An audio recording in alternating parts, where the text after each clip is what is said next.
Halo? Oke, langsung aja kita mulai pembahasan mendalam kita kali ini ya. Anda kan kirim materi menarik soal branding di internet. Nah, kita mau fokus ke satu prinsip nih, yang dibahas di bab 8. Namanya hukum waktu. Kedengarannya sih simple ya, di internet itu harus cepat. Tapi, apa iya cuma soal kecepatan aja? Kayaknya ada yang lebih dalam deh. Mari kita ngulik bareng. Persis. Jadi kecepatan di sini tuh maknanya agak spesifik. Ini bukan cuma soal siapa duluan launching produk gitu aja di pasar, tapi lebih ke siapa yang pertama kali berhasil masuk dan ngunci posisi di benak konsumen. Untuk kategori baru di internet ya. Kalau kita ngerti ini, nah baru kelihatan kenapa ada merek internet yang sukses banget, padahal yang lain mungkin teknologinya oke, malah gagal. Suatu di kategori itu. Materi Anda kan nyebut Yahoo ya sebagai contoh klasik.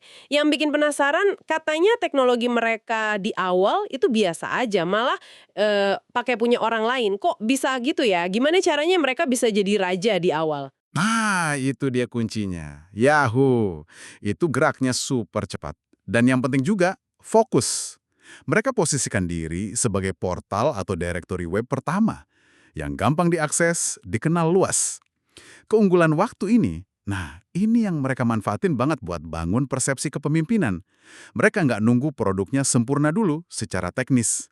Pelajaran penting dari materi ini, ya itu. Apalagi buat pemain kecil waktu itu, pilihannya drastis. Cepat atau mati gitu. Harus rebut perhatian duluan sebelum raksasa-raksasa modal gede sempat bereaksi atau niru. Kecepatan Yahoo itu krusial banget sebelum modal besar masuk ke arena yang sama. Jadi kecepatan aja nggak cukup kalau nggak fokus ya? Gitu ya? Oh iya, fokusnya di pencarian sama direktori di awal, bukan nyoba jadi semua hal sekaligus. Pola ini kelihatan juga di contoh lain dari materi Ana kan, kayak eBay misalnya. Dengar lelang online, wah langsung kebayang mereka. Atau Amazon, yang duluan banget identik sama toko buku online. Benar-benar. Terus ada bluemountain.com buat kartu ucapan elektronik gratis, sama priceline.com dengan ide uniknya tawar harga sendiri tiket pesawat. Semuanya jadi pemingkin karena cepat masuk dan nguasain satu ide besar di benak orang. Betul. Dan fokusnya jelas banget di satu kategori itu penting. Nah, beda sama contoh tadi, materi Anda juga bahas kasus yang gagal menerapkan hukum waktu ini. Misalnya Northern Light. Katanya mesin pencarinya bagus, dananya gede. Masalahnya apa? Mereka masuk 3 tahun setelah Yahoo. Udah nyaman banget di benak pengguna. Udah telat. Udah susah banget mau ngerebut posisi itu. Wah, 3 tahun itu lama banget ya di dunia internet. Banget. Atau lihat Pathfinder dari Time Warner. Mereka sebenarnya ada loh di awal era internet. Tapi kesalahannya, yaitu nggak fokus. Mereka coba nawarin banyak hal sekaligus. Konsumen jadi bingung. Pathfinder ini sebenarnya apaan sih? Akhirnya ya nggak ada posisi kuat yang nyantol di pasar. Ini jadi pelajaran penting banget ya buat siapa aja yang main di dunia digital sekarang.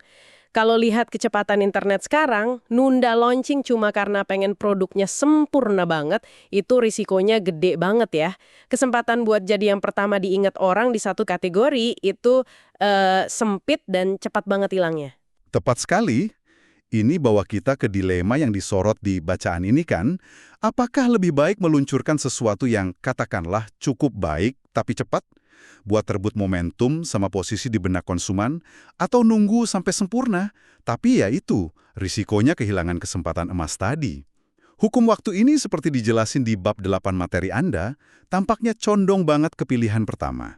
Di dunia maya, kecepatan dan kemampuan ngerebut posisi di benak itu seringkali ngalahin kesempurnaan produk di awal-awal. Oke, jadi kalau kita tarik benang merahnya nih ya, hukum waktu di internet ini intinya soal kecepatan, fokus ke satu kategori yang jelas, dan yang paling penting, jadi yang pertama nguasain benak konsumen. Bukan sekedar pasar fisik ya.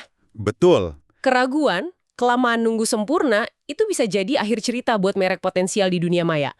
Agak berlawanan intuisi ya, kadang kita kan seringnya ngejar produk sempurna dulu. Atau layanan.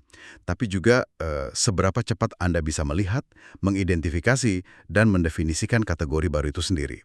Sebelum orang lain kepikiran ke arah sana, gitu. Nah, ini area yang menarik sih buat digali lebih lanjut.